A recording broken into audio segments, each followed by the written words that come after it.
Mr. Wilson sat on his favorite bench in the park, feeding the birds. The elderly man enjoyed his quiet afternoons, watching the pigeons gather and peck at the crumbs he threw for them. His smile was soft as he looked at the birds, his only company on most days. Suddenly, a young officer walked over, staring at Mr. Wilson. The officer's expression was hard, his eyes sharp. He didn't greet Mr. Wilson. He just stood there with his hands on his belt, looking as though he didn't approve of the older man's presence. The officer stepped closer, his face twisted in a frown. He looked Mr. Wilson up and down, making him feel small. "What are you doing here?" he asked in a cold tone, his voice cutting through the calm of the park. Mr. Wilson, caught off guard, looked up with a gentle smile. "Just feeding the birds," he answered politely, not understanding why the officer seemed so angry. The officer didn't soften his expression. "This bench isn't for loitering," he said, almost spitting out the words. His voice was loud, enough for nearby people to hear, but no one said anything. Mr. Wilson raised an eyebrow, feeling a little confused. "I'm not loitering, officer," he replied calmly. "I'm just enjoying the park like everyone else." The officer didn't seem satisfied with Mr. Wilson's answer. He took a deep breath and crossed his arms, still standing close. "Do you have permission to be here?" he asked, as though Mr. Wilson needed a special pass just to sit on a park bench. Mr. Wilson's smile faded. "Permission? This is a public park," he said softly, looking around to see if anyone was watching. People were watching. A few bystanders noticed the officer's behavior and whispered to each other, their expressions uncertain. Some even took out their phones, but no one spoke up or intervened. The officer leaned in closer, his voice now just above a whisper. "I'm asking you to show me your ID," he said. His tone was sharp, as if Mr. Wilson had done something terribly wrong. Mr. Wilson felt a wave of frustration but didn't want any trouble. He reached into his pocket, pulling out his ID. "Here you go, officer," he said, trying to keep his voice steady. The officer snatched the ID, barely glancing at it before handing it back. "Don't sit here again," he said, pointing at the bench. The tone was clear. Mr. Wilson wasn't welcome. Mr. Wilson was left sitting alone, the joy he had felt earlier now completely gone. He looked around, noticing how quiet the park had become after the officer's display. The people who had been watching slowly went back to what they were doing. Some glanced at Mr. Wilson with pity, but no one said a word to him. The next day, Mr. Wilson decided to go back to the park. He didn't want one bad experience to ruin the place he loved. With a hopeful heart, he sat on the same bench, hoping for a peaceful day. But just as he got comfortable, the same officer appeared. This time, he seemed even angrier, his steps heavy as he marched toward Mr. Wilson. Mr. Wilson saw the officer coming and took a deep breath, bracing himself. The officer stopped in front of him, crossing his arms. "Didn't I tell you not to sit here again?" he asked in a firm voice. Mr. Wilson's face showed surprise and sadness. "Officer, I'm not doing anything wrong. I'm just sitting and enjoying the park." The officer didn't seem to care about Mr. Wilson's response. "You people always think you can ignore rules," he said, his voice loud and unfriendly. He looked around as if waiting for someone to back him up. This made Mr. Wilson feel even worse. He didn't know why the officer was treating him like this. "I'm just an old man, sitting in a public park," he replied, his voice trembling slightly. Other people in the park noticed the officer's behavior again. Some watched quietly, others whispered, but no one dared to step in. A few had their phones ready, recording the interaction from a distance. The officer ignored them and continued. "I don't want to see you here again," he warned, his face inches from Mr. Wilson's. His voice was cold, not hiding his frustration. Mr. Wilson felt his heart sink. Why was this officer so determined to make him leave? He felt a mix of sadness and anger, but he kept calm, not wanting to make things worse. The officer finally stepped back, leaving Mr. Wilson alone again. Mr. Wilson watched him walk away, feeling the weight of the moment heavy in his chest. As the days went on, Mr. Wilson found himself feeling nervous about going to the park. He missed his quiet moments on the bench, but he didn't want another confrontation with the officer. But he also knew he hadn't done anything wrong. So, with a steady heart, he returned to the park, hoping the officer would leave him alone this time. Sure enough, as soon as Mr. Wilson sat down, the officer appeared again. His expression was harsh, his eyes cold. He didn't say a word as he walked over, standing tall in front of Mr. Wilson. Mr. Wilson looked up, trying to stay calm. "Hello, officer," he said softly, hoping a friendly greeting would make a difference. But the officer's face remained hard. "I thought I told you not to come back here," he said, his voice low and full of anger. It was clear he was not happy to see Mr. Wilson. Mr. Wilson took a deep breath, his hands shaking. "Officer, this is a public park. I'm not causing any trouble." The officer's face twisted in anger. "You people think you own everything," he muttered, shaking his head. The words stung, and Mr. Wilson's face fell. Mr. Wilson opened his mouth to respond, but the officer held up a hand. "I don't want to hear it. Just get out of here," he said, waving him away. Mr. Wilson felt a lump in his throat as he stood up, gathering his things. People around the park watched as he slowly made his way down the path, his steps heavy with sadness. Some people looked at him with pity, others with confusion, but no one reached out to help or stop him. He felt alone in a place he had always loved. The next day, Mr. Wilson didn't feel like going to the park. The officer's words echoed in his mind, and he couldn't shake the sadness he felt. But as the day went on, he decided he wouldn't let one man ruin his peace. With a brave heart, he returned to the park, sitting on his usual bench. He knew he might see the officer again, but he refused to let fear keep him away. As Mr. Wilson sat down on the bench again, he noticed some familiar faces around the park. A few people gave him encouraging nods, while others kept their heads down, hoping to avoid any trouble. Moments later, he saw the officer approaching once more. Mr. Wilson steadied himself, prepared for another uncomfortable encounter. The officer walked up with his usual frown, arms crossed. "You just don't listen, do you?" he said, his voice filled with frustration. He looked around, as if he were expecting someone to support him. Mr. Wilson stayed calm, meeting the officer's gaze. "I have every right to be here, officer," he replied, his voice steady but gentle. He wasn't backing down, but he wasn't looking for trouble either. A small crowd began to form nearby, people watching to see what would happen. Some had seen this officer confront Mr. Wilson before, and they were growing tired of his behavior. The officer noticed the attention but ignored it, focusing only on Mr. Wilson. "You're disturbing people here. I'm asking you to leave," he said firmly, his voice leaving no room for argument. Mr. Wilson looked around, seeing some faces looking back at him with quiet support. He felt a bit of strength from that and decided to speak up.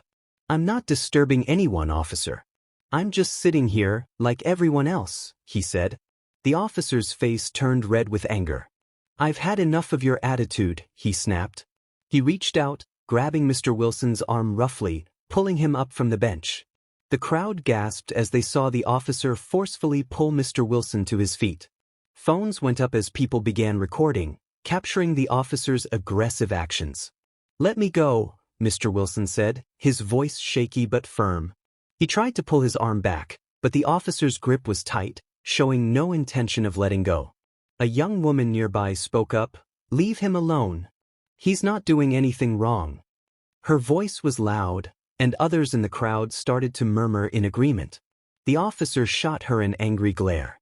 "Mind your own business," he barked, tightening his grip on Mr. Wilson. But the crowd didn't back down this time. Mr. Wilson felt a surge of hope as he saw people finally speaking up for him. He looked at the young woman who had spoken, giving her a grateful nod, even though he still felt nervous. The officer noticed the growing tension in the crowd. His face showed frustration, but he still didn't let go of Mr. Wilson's arm. Another person in the crowd stepped forward, an older man with a kind expression. "Officer, let him go. This man has every right to be here," he said calmly, trying to defuse the situation. The officer hesitated, glancing around at the crowd. He looked back at Mr. Wilson, clearly torn between continuing or letting him go. After a long pause, the officer finally released Mr. Wilson's arm, but his expression remained harsh. "You got lucky this time," he muttered, stepping back slightly. Mr. Wilson rubbed his arm, looking at the people around him with gratitude. He took a deep breath, trying to steady himself after the tense encounter. As the officer walked away, some people came up to Mr. Wilson, asking if he was all right. He smiled, though he still felt a bit shaken. "Thank you, all of you," he said quietly, grateful for their support. The young woman who had spoken earlier nodded.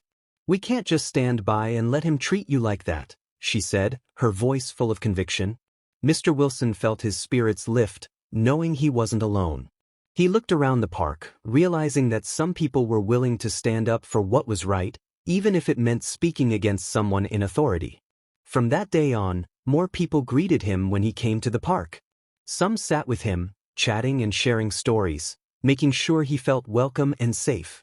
The officer noticed the change too.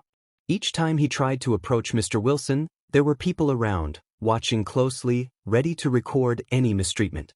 Over time, the officer's attitude shifted, though his expressions were still cold. He seemed to sense that the people in the park weren't willing to stay silent anymore.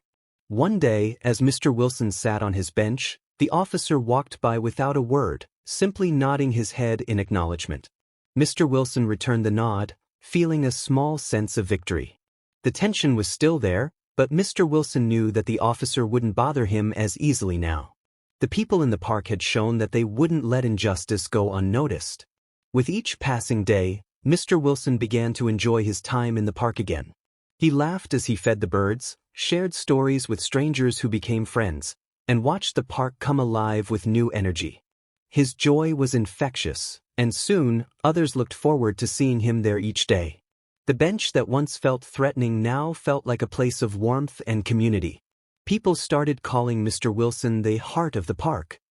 His presence became a source of comfort for many. Parents brought their children over to greet him, and he often told them stories or showed them how to feed the birds. He felt at home again, surrounded by people who cared about him and made him feel valued. The park became a gathering place, full of laughter and kindness. The officer still walked through the park every now and then, but he no longer harassed Mr. Wilson. Instead, he kept his distance, realizing that the crowd wouldn't stand by if he tried to act unfairly. Mr. Wilson felt a sense of peace, knowing that he had regained his place in the park. The people around him gave him strength and reminded him of the power of kindness and unity. One day, a local news reporter visited the park to interview Mr. Wilson. Word had spread about how he'd stood up to the officer's harassment with calm and dignity. Mr. Wilson, though shy at first, agreed to share his story. He hoped it might inspire others to stand up against unfair treatment and to treat each other with respect. The news story went public, and people across the city learned about Mr. Wilson's experience. Many were moved by his courage and the way the park community had come together to support him. Letters poured in from people who had read his story, some thanking him, others sharing their own experiences. Mr. Wilson felt deeply touched by the kindness of strangers. The officer's behavior changed even more after the story spread. He seemed quieter and more respectful, perhaps realizing that his actions had consequences. Mr. Wilson noticed the change and hoped that it would stay this way. He believed in forgiveness, though he still kept his distance from the officer. Over time, the officer began greeting people in the park with a simple nod, even giving Mr. Wilson a respectful nod whenever they crossed paths. It wasn't much, but it was a start. Mr. Wilson responded with a nod of his own, feeling a sense of closure. He no longer feared coming to the park, and he felt that the officer might have learned something from the experience. Mr. Wilson's story continued to inspire people in his community. More people came to the park, eager to meet him and thank him for showing them how to stand up with dignity. He became a quiet hero to many, and his favorite bench became a symbol of courage and resilience. The park had changed, becoming a place of acceptance and unity. The young woman who had first spoken up for Mr. Wilson often visited him, sitting beside him on the bench. They shared many conversations, and she told him how much he had inspired her. Mr. Wilson felt proud, knowing that his story had made a difference in people's lives. He thanked her for being brave that day and for giving him hope. The community decided to hold a small event in the park to honor Mr. Wilson and celebrate unity. People gathered with food, music, and laughter, filling the park with joy. Mr. Wilson was touched by the gesture. He had never expected to be celebrated, but he felt grateful to be part of such a supportive community. At the event, people shared their own stories of overcoming challenges and standing up for what was right. Mr. Wilson listened, feeling deeply connected to the community around him. The officer attended the event too, standing quietly in the back. Though he kept his distance, he watched with a look of reflection, seeming to understand the impact of his actions. The officer approached Mr. Wilson at the end of the event, looking hesitant.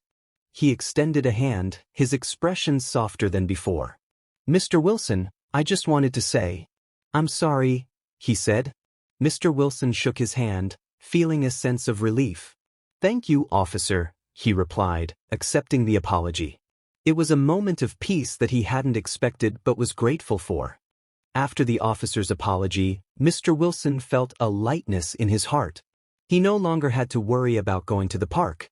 The place he once feared became a symbol of unity and courage. Every morning, he went to his bench with a peaceful smile. People greeted him warmly, and he shared his wisdom with them, becoming a friend to many. The park became a gathering spot where people felt safe and accepted. Mr. Wilson's story inspired others to treat everyone with kindness, regardless of their age or background. Children often came to him, listening to his stories and laughing at his jokes.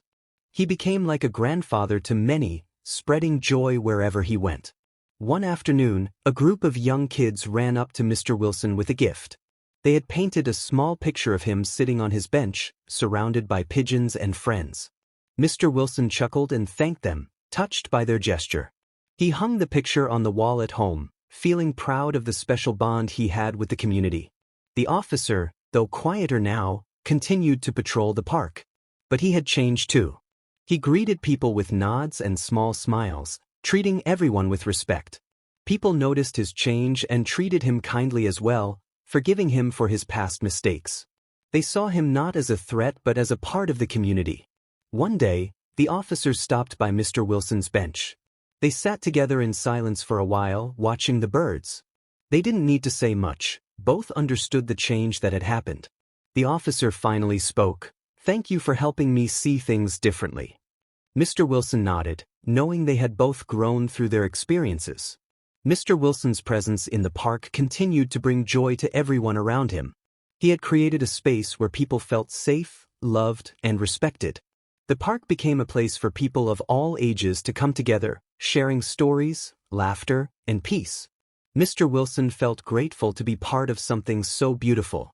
As the years went on, people remembered Mr. Wilson's story and the lesson it taught them. The bench became a symbol of courage, respect, and unity. Mr. Wilson had shown that kindness could conquer fear and bring people together. And even when he wasn't there, the spirit he had created in the park lived on, inspiring generations to come.